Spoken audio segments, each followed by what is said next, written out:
So in this video, we are going to look at abnormal psychology, mental disorders, psychological disorders, you want to call them brain disorders. And a lot of times this is referred to as clinical psychology. So we're looking at diagnoses and how psychologists and therapists will approach this. And we want to be clear that, again, so we have therapists or psychologists which do clinical psychology, and most psychologists are clinical psychologists. I think it's around 70% of psychologists go into clinical therapy, which means they meet one-on-one with clients and they try to help them better the quality of their lives. And then you have psychiatrists, which do the medical aspect of it. And a psychiatrist is not just a therapist, but they're also a medical doctor. So they're supposed to understand the theory and the psychology and how to help somebody's behaviors that they could change, but also the medicine aspect. They can actually prescribe medicine to that person to help them out. So we kind of look at some of that a lot of these behaviors are circular, like thoughts are created, our feelings, and then our feelings create a behavior, and our behavior reinforces our thoughts. So we talked about in social psychology, things are self-fulfilling prophecies, and that's really that our behaviors and our thoughts come back to us and project our future behaviors. So if we stay in these cycles, routines, and so forth and so on, we constantly and consistently participate in behaviors. If they're positive or negative behaviors, they help or hurt us. And that's the important part of this, is trying to understand how can we create behaviors that actually help people. One thing you can see at the bottom of the chart is abnormal psychology. Well, most people don't fall into abnormal psychology, and most people may not need therapy or have mental health illnesses. However, it is a very large percentage of Americans, at around 22%, and that number's been pretty consistent.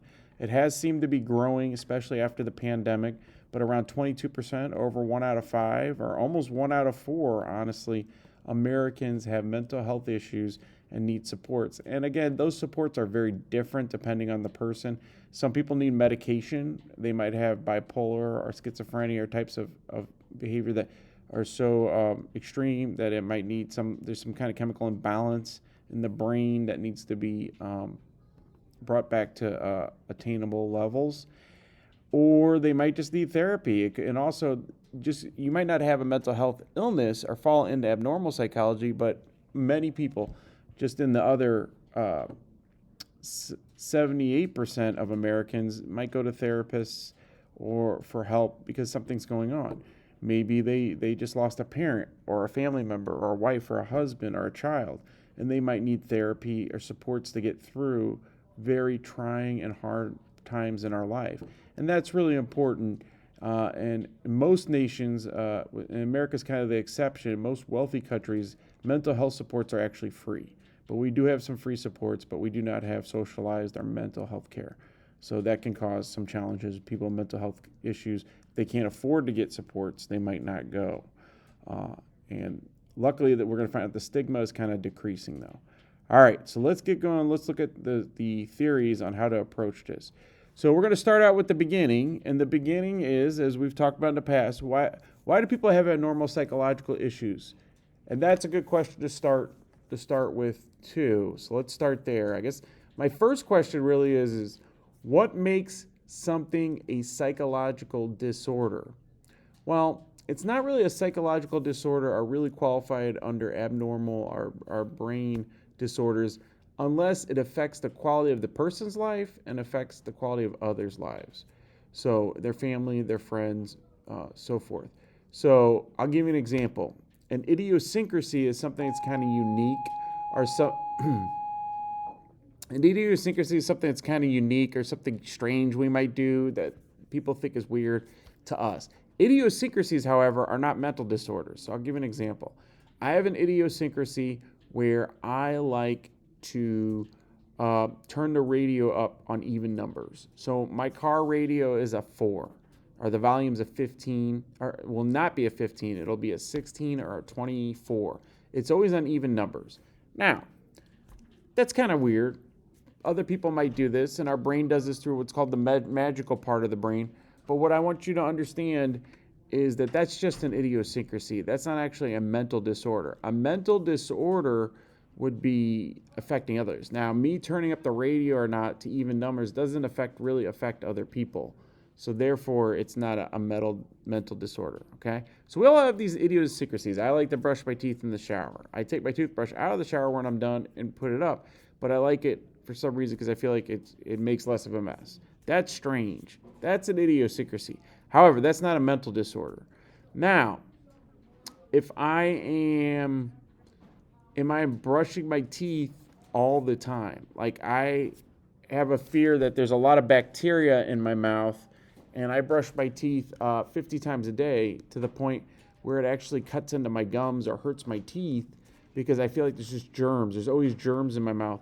That, in fact, would be a psychological disorder because that's affecting the quality of my life. I can't do other things in my life because I'm brushing my teeth so much. Or it may be bothering people, like students are trying to learn, or I'm at work and I'm brushing my teeth and I lost my job because I leave my classroom to stop teaching to go brush my teeth all the time. That would actually be a disorder, okay? So let's start with Freud. Freud's the beginning when we talk about clinical psychology. Not that people didn't know about psychological disorders before Freud, they did. However, Freud's the first guy that kind of sits down and says, tell me about your life. Tell me what you feel. And under his theory that he created, we call this psychoanalyzing someone.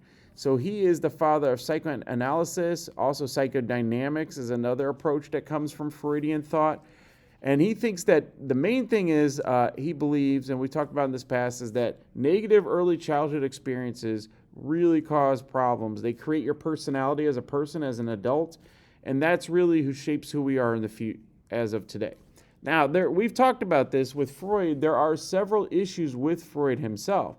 Freud himself had some psychological issues and probably had problems in his childhood, so he was confirming his bias. He was looking for things in other people that maybe weren't even there.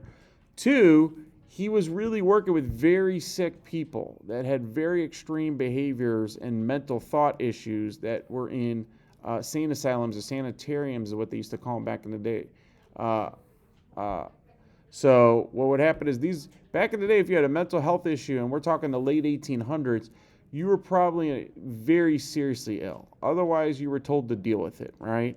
And mental health issues weren't even seen as much of a thing. It was just you need to toughen it up and get over it. So what he concludes after working with all these people, and whether his conclusions are correct or not, it does create a school of thought, psychoanalytical and psychoanalysis, is that we have an unconscious mind, and most of what's happening in our world comes from our unconscious mind. And there's this constant battle between our id and our superego. Your id is your almost animalistic, emotional part of your brain that is concerned with pleasure. And we call this Freud's pleasure principle. It's like a heathen. A heathen is somebody that makes their choices based on pleasure. What are you going to do today? I don't know, but it's going to feel good. That's a heathen. They don't necessarily care about right or wrong. It just wants to feel good. So your id is mostly pushed by you wanting sex, or you want money, or you want things that make you feel good, driving a fancy car. Whatever makes you feel good, your id is like, yes, do it. It's kind of like the Joker in Batman. Yes, let's have fun. Let's play games. That's your id. Where your superego, in a lot of ways, is the complete opposite. And your superego is in your unconscious as well. Your superego is your conscience. It's kind of Alfred of Batman. It's a Mr. Wayne. You have to listen to what your parents and do the right thing and what society expects of you. So your superego is your conscience, and you going, this is wrong. I can't do that. That could hurt people, or that could hurt my family, or that's bad. That's your superego. But your id's like, let's have fun. And you're having this constant battle in your unconscious. But things are going to come out, and what's going to really let them out that you are conscious of is your ego. And your ego is the part of you that's Batman. I'm Batman. And Batman, your ego has to make decisions, and it doesn't always do the right thing. It doesn't always go with your conscious or superego. Sometimes the Joker and the id gets out, and sometimes Batman hurts somebody, or Batman makes mistakes. And that's your id getting out, is what his argument is. But he thinks most of this stems from our personality that comes from our childhood and our desires for sex and pleasure, and that we're constantly dealing with these battles, okay? But on the other hand, he's very famous for saying this famous, sometimes a cigar is just a cigar, because he was a big cigar smoker, which meaning sometimes things are just what they are. They seem to be. But psychoanalysis is, while it's still used today, it's not as popular, and it's kind of been discredited by a lot of psychologists because the research has gotten so much better. But on the other side of it, Freud is the first, and he's the first guy to sit people down and think about this, but he didn't have MRIs and EEGs, and he could do electrical and magnetic scans of your brain to see what your brain does. So he's trying to figure it out all based on theory, but it's also very hard to disprove his stuff too, because it's very theoretical. All right, and we'll get into his approach later. Humanistic, which is very commonly used today, teachers learn it, police officers learn a lot of this, firefighters, medical doctors, anybody that works with people, they almost always learn about the humanistic approach, and it's probably because it's very effective and it has a lot of accuracies. So humanistic approaches, you want to focus on things like low self-esteem. If somebody has low self-esteem or they have a negative self-regard, they don't see themselves positively, then you take a humanistic approach. You have to build that up. And overvaluing other people's views or opinions, that can cause mental anxiety and stress and phobias, fears of doing things, getting in front of people because you're scared of what they'll think of you. Well, a humanistic approach would be you got to go through that. We got to come up with ways to help that person.